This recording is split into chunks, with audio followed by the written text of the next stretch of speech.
What is that? It's a fucking bug. No, I know that. What kind of bug? We are joining you today for a special quarantine edition of these movies. Yes, instead of a evil killer virus, it's killer bugs that may or may not exist, and that may or may not be a spoiler. So what do what do we have? Okay, starting from the beginning, this is based off a play starring Michael Shannon, who's the star of the movie as well. So if it's really anybody's movie, it's Michael Shannon's, and he's a master. I mean, he's the best. He's the reason to watch this movie, if anything. Yeah, he shows his chops off repeatedly, and he's very flexible in a sense where he plays a nice, sinister figure, whether it's, he plays an FBI agent in Boardwalk Empire excellently. He plays the antagonist in Shape of Water. Movie came out a couple years back, won Best Picture, I believe. Yep. And he really taps into that kind of inner mania, and he can really tap into that kind of psychotic energy, which he uses in this movie. Usually he's I guess a character actor, but he's as much a star as Ashley Judd in this. Ashley Judd's great too. Some of her lines aren't the greatest. Some of the dialogue in general isn't the greatest. That sound like you're from Oklahoma. I'm from Beaver. Oh, we're all from Beaver, ain't we? Yeah, some of it is we'll get poorly to. written. They kind of struggle to take it from the play to the movie format in some sense. Not all of it translates, but some parts do, and it's actually really entertaining to watch. I mean, at its heart, it's basically a movie that you could say is the tale of a dysfunctional relationship when it actually comes to a head in its worst possible way, right? It shows, you watch this and you can tell it's a play. Yeah. It's very minimal, takes place in one location, it's all dialogue. The camera work's fantastic. Yeah, yep. You get that anxious feeling like you're trapped in there with them. Everything's so gross, too. Everything, it's disgusting. The location's gross. Everyone's gross. Everyone looks sweaty, and you don't want to be near them. Yeah, when I watched it, I was struggling to eat the pizza I ordered. Yeah, Like, it just wasn't an appetizing.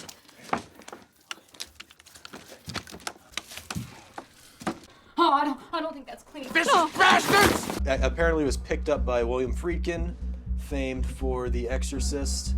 And while this is a horror movie, it's not horror in that sense. There's nothing in there's no jump scares. There's no, you're not going to see Pazuzu's face coming out of nowhere. Yeah, they tap into the psychological aspects of horror, which I think makes this a particularly insidious watch, especially quarantine style, right? Because you get to see what the effects of this isolation actually have on a human being. You also get to see a couple other things mixed in. What happens when you take two personalities who are very unstable and combine them in a close sense like that, and all of the panic that ensues because, the roots of it are actually based in things that are totally possible in real life, and how this kind of goes off the rails. So I guess the main character, the main character would be Ashley Judd. Playing Agnes. Or Aggie, as some say. We find out she lost her child. She's got an ex-husband, or maybe just an ex-baby daddy, who is very abusive, Henry Connick Jr., he's despicable. If there's any villain in the movie, it would be him. He's a lot of close talking, a lot of possible intimidation that doesn't really land all the time. Yeah. So Agnes is getting taunted by him. Yeah. Throughout the movie, getting phone calls. The first 5 minutes of the movie is the phone ringing. Yeah. And it's almost like intentionally slow. Yeah. It is training a little bit.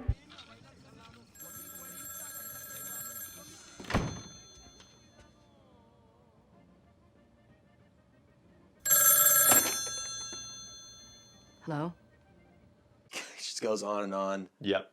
And I think the phone call is kind of also like is it always real? Who's the call coming from? And it really taps into that idea of what the hell is going on, because we have our suspicions, but we can't really confirm until shit gets really far off the path. And shit does get really far off the path. Agnes works at a lesbian bar, perhaps the only lesbian bar in Oklahoma. Yeah, definitely. It's definitely a progressive place to be in Oklahoma at the time the movie was shot. Yeah. It's Michael Shannon. His character Peter is introduced through a coworker at the bar, and then they kind of hang out, and it's kind of implied that they're all sort of doing drugs together, right? When they first, Yeah, when they're they all snorting three of them coke. hang out. They're smoking what looks like crack, but it could be pot. Yeah, there's a lot of things left up to Well, interpretation. we'll get to something later as far as that goes. Yeah. So yeah, they pick up Michael Shannon, who appears to be an ex-war vet. Something's wrong with him. Yeah, you kind of get that really He's uneasy very sense. off. It's got that delivery, the pauses, the pausing between the words that are just engineered to keep you kind of on the edge of your seat / very uncomfortable. Mm-hmm. I'd like to see you again. How do you mean? I mean, see you again, what I said. I don't know. Okay. He's also polite, though. He's also Yes, very polite and kind. He's like a nice, polite country boy. In a way that she's certainly not used to, in terms of the experiences she's had with a lot of. If her ex-boyfriend is any indication, I mean, that's Right. She's not really dealing with the most respectful human beings in her life. Right. They end up staying the night together. He will not go to bed with her the first night. Yes. And he sleeps on the on the floor.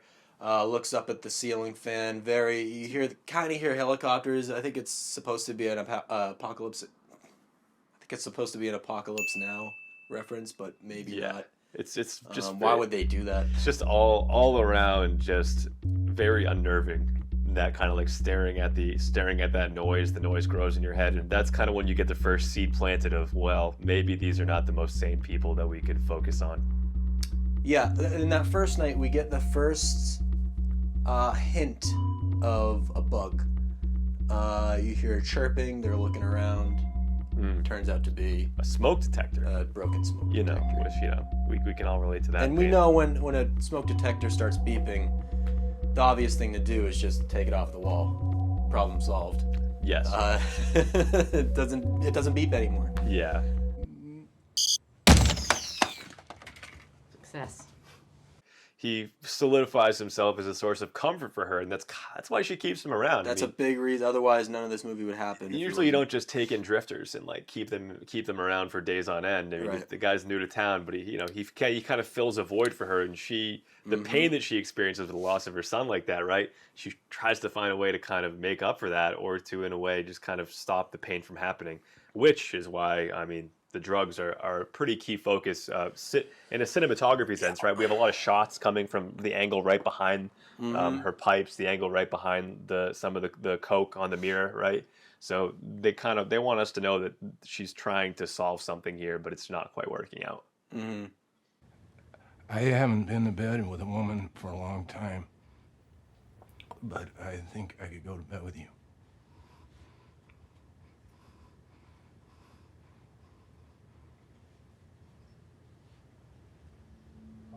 They have sex, and it's like very weird. It's yeah, it's strange. It's a strange scene because there are cuts to like what seems like bugs.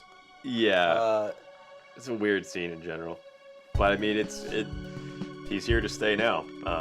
Yeah, and I think that's kind of an allusion to the idea that he's sort of symbolically, he's kind of like a bug in a way. Like, he kind of invades. He doesn't leave, right?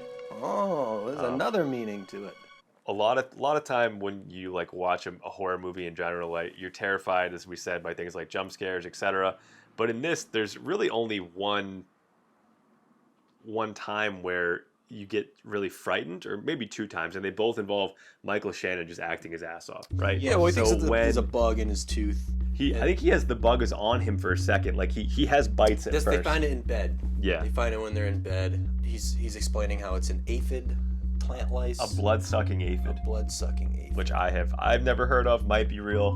But I always thought aphids were like the little tiny bugs that got demolished by ladybugs. It's not like a bed bug. Because bed bugs are like bed bugs. Exactly. What's a bed bug like? A bed bug. No, I mean, what is a bed bug? A bed bug. Probably our first jump into anything horror-like is the scene where he rips out his tooth with a pair of pliers. Because there's an egg sac in there, right?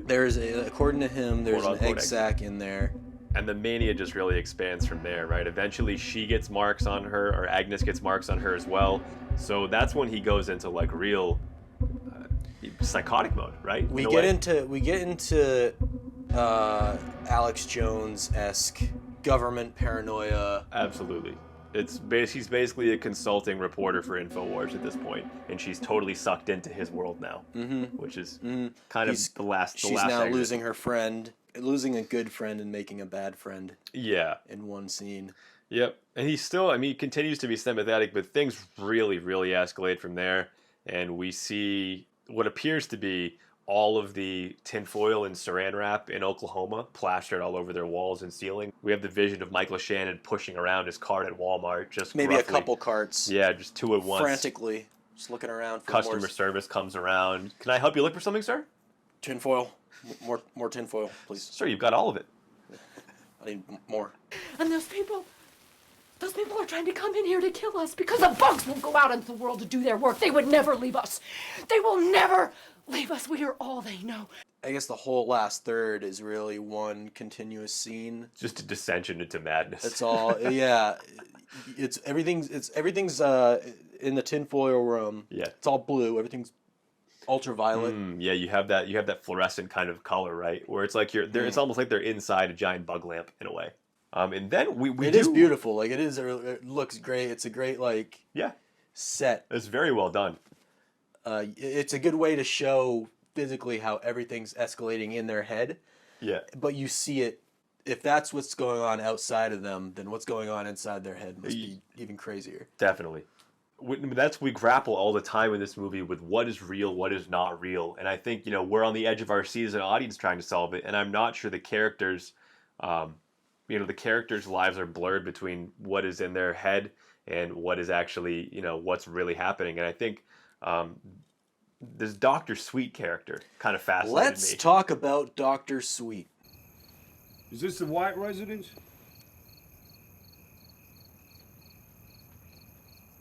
I'm looking for Peter Evans. I was told I could find him here. So Dr. Sweet, especially if we're going to be talking about medical professionals, right? May be one of the most forward-thinking doctors as he voluntarily, engages in some. If this man is even a doctor. Yeah. On that front, I have my suspicions. Yeah, I mean, it's very ambiguous. He's either an ex-military doctor or he's just like kind of a creepy drug dealer, right? That's one of two ways.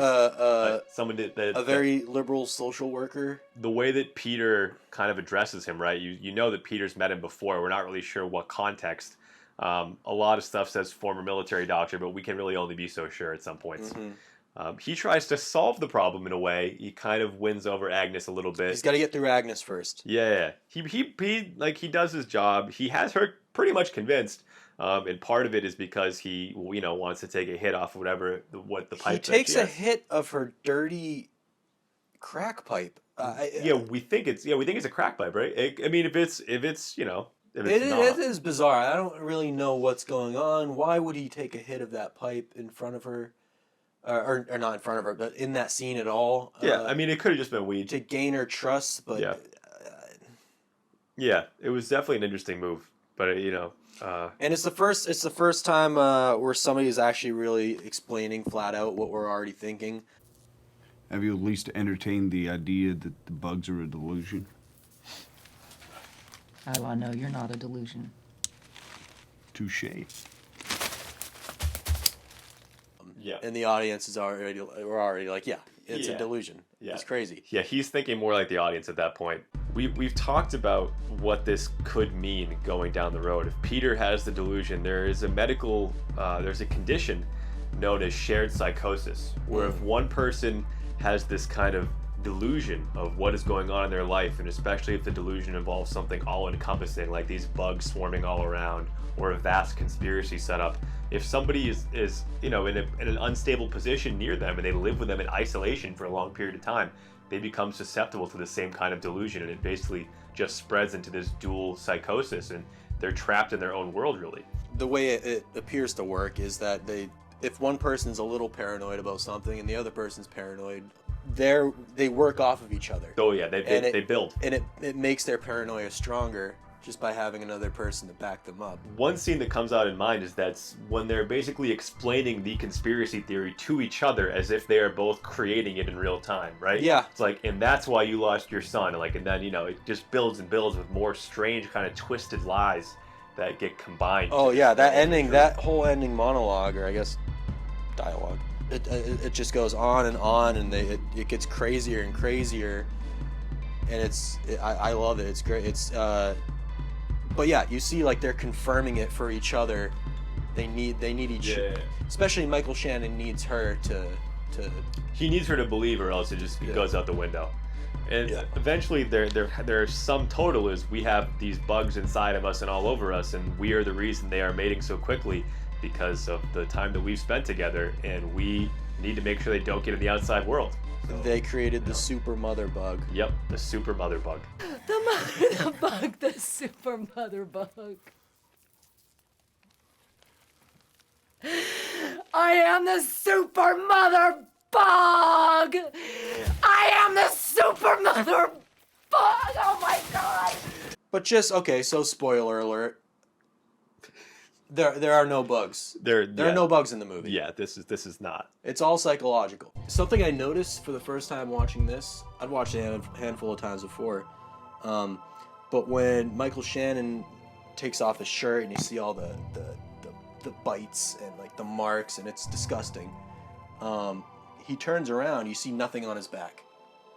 He has no marks on his back, which is telling. Yeah, the only place he can't reach, right? Can't reach you back. The acting is really strong from Michael Shannon, really strong from Ashley Judd, but it looks like the budget wasn't really spent on everybody else, and it also looks like Harry Connick Jr.'s agent told him that he could just kind of show up and not really, give a shit at times. He overdid a little bit. Yeah, but the acting job around the board from anybody who wasn't in the headline cast was pretty garbage. There are only a couple instances where he actually saw it, but the friend definitely has some work to do, or had some work to do. I can't do nothing about you, but suggest that you get some serious fucking medical attention. But I can do something about my friend, and by God, I intend to. I'll just give I think it's one of the most underrated horror movies. It has its problems, it has a lot of problems, but despite that, I love it. Yeah, it's an ambitious movie. There are a couple of cheesy lines. I mean, it's a nice concept, and who would have thought that so much could occur inside a rundown Oklahoma motel room, right? Yeah. I'm also kind of curious as to why the manager hasn't checked on them once the whole time. Maybe she's paid long term or something, but this seems like a failing business model if that's how they're gonna run things. I mean, yeah, but hey, in Oklahoma anything goes, as we found out.